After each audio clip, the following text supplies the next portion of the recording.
ఏంటి ఇంత మంచిగా రెడీ అయ్యారు? ఎక్కడికి వెళ్తున్నారేంటి? సంక్రాంతి వస్తుంది కదా, అందుకోసమే. సంక్రాంత అంటే? సంక్రాంతి అంటే ముగ్గులు. సంక్రాంతి అంటే ఇంటింటికి తిరిగే హరిదాసులు. సంక్రాంతి అంటే సరదాలు ఆనందాలు. సంక్రాంతి అంటే భోగి పండ్లు. సంక్రాంతి అంటే గాలిపటాలు. సంక్రాంతి అంటే రైతన్నల పండగ. సంక్రాంతి అంటే ఇంటిల్లిపాదికి కొత్త బట్టలు. సంక్రాంతి అంటే తెలుసు కదా, మనందరి పండుగ. సంక్రాంతి అంటే భోగి మంటలు. సంక్రాంతి అంటే పతంగుల పండగ. సంక్రాంతి అంటే గంగిరెద్దులు.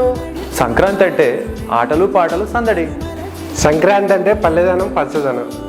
సంక్రాంతి అంటే భోగి మంటలు. సంక్రాంతి అంటే కొత్త అల్లుళ్ళ పండగ.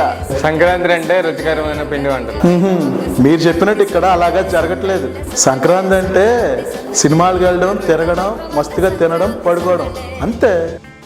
ఎందుకు జరగడం లేదు మనం అనుకునే విధంగా? భారతీయ సాంప్రదాయాలకు అర్థం పడుతూ పూర్వ వైభవాలను తలపించేలాగా సంక్రాంతికి నిజమైన అర్థాన్ని ఇస్తూ భోగి పళ్ళుతో, భోగి మంటలతో, ముగ్గులు, గొబ్బెమ్మలు, గంగిరెద్దులు, హరిదాసులు ఇలా చెప్పుకుంటూ పోతే మన ఆచారాన్ని అన్ని కూడా పాటిస్తూ వాటితో పాటుగా సామూహిక ధ్యానము, సజ్జన సాంగత్యము, సాంస్కృతిక నృత్యాలు, అబ్బబ్బో ఎన్ని కార్యక్రమాలు. సంక్రాంతి అంటే సంబరాలు, సంబరాలంటే చేతవనం. సంక్రాంతికి వస్తున్నా, చలో చేతవనం.